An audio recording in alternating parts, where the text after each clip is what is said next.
Salam friends, and welcome to my channel at KB's Cooking.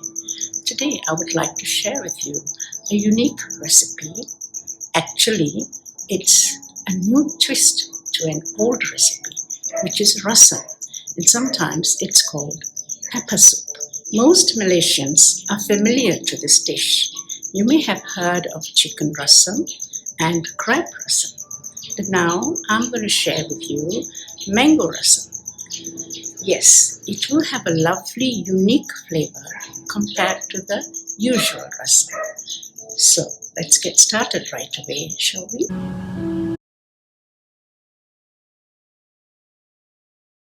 These are the necessary items that we need for today's dish. First of all, the most important item here is mango.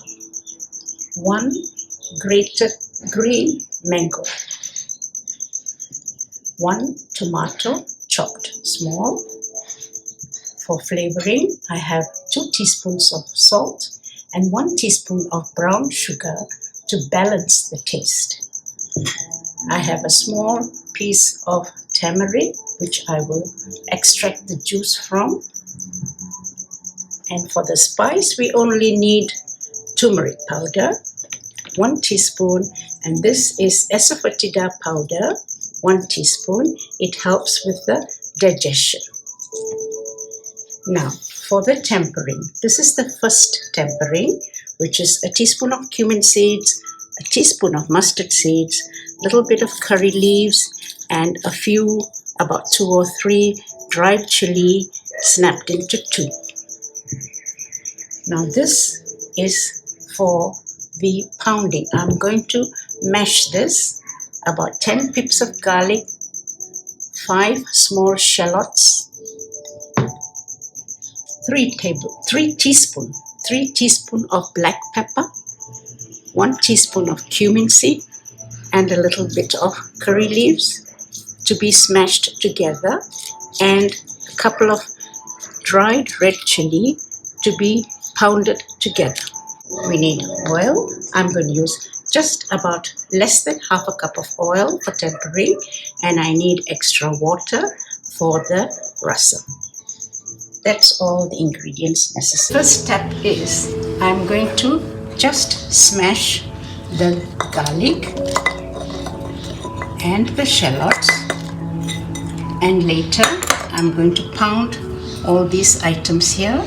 It'll take about a minute or so. I've pounded the items. This is the garlic and the shallots that I have just pounded roughly. And again, this is the other spice, which is black pepper, curry leaves, dried chili, which has been pounded coarsely. Now we go to the second step. We have prepared the shallots and the pepper as the first step. This is the second step, where we are going to prepare the base for the rasam. So I'm going to add the tomatoes. I've washed my hands because I'm going to use my hands to mash it. This is the grated mango. It's just 1 mango grated. Now I'm going to add the flavoring, which is a little bit of 1 teaspoon of brown sugar, 1 teaspoon, and 2 teaspoons of salt. This is 1 teaspoon of roughly asafoetida, and I'm going to use 1 teaspoon of turmeric into this, and I'm going to now squeeze the tamarind juice and add to this.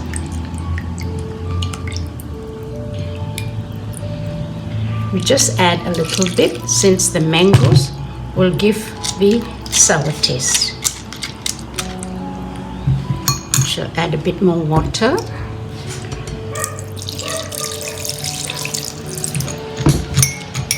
Squeeze out a bit more.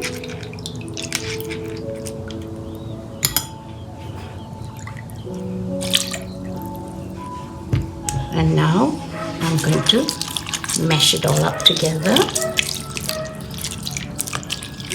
tomatoes, mangoes and the flavorings. And I'm going to add about 3 cups of water for now. I shall add a bit more later.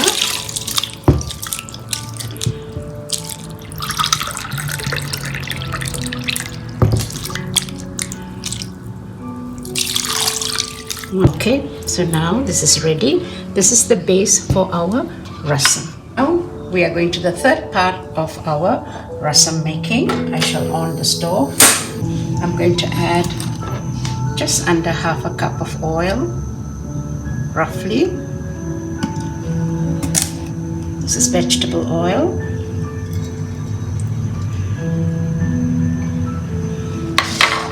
Now I'm going to do the first tempering.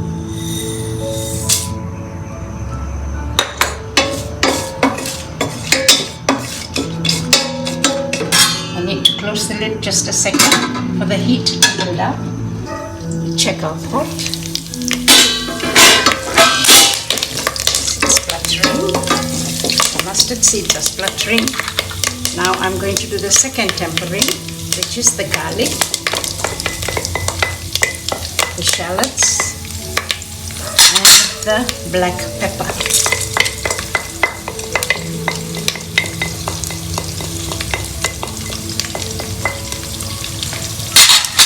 Mix it all together and close the lid again for a second. We'll check our pot.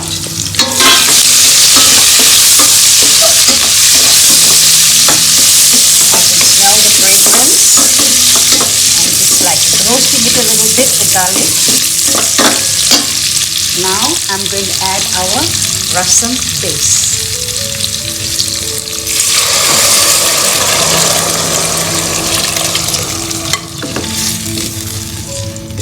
I'm going to add extra water, about 2 cups first.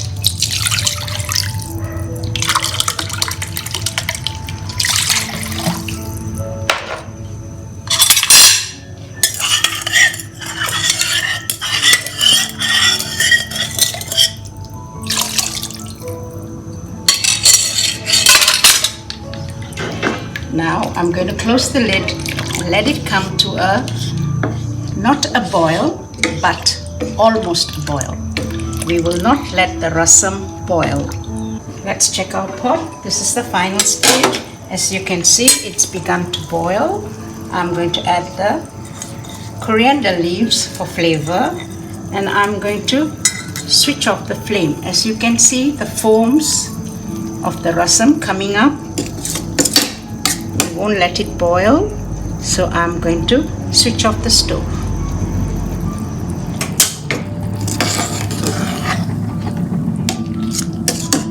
Can you see the foam? This is the stage where we should switch off the stove and not let it boil. I'm going to just taste it for salt.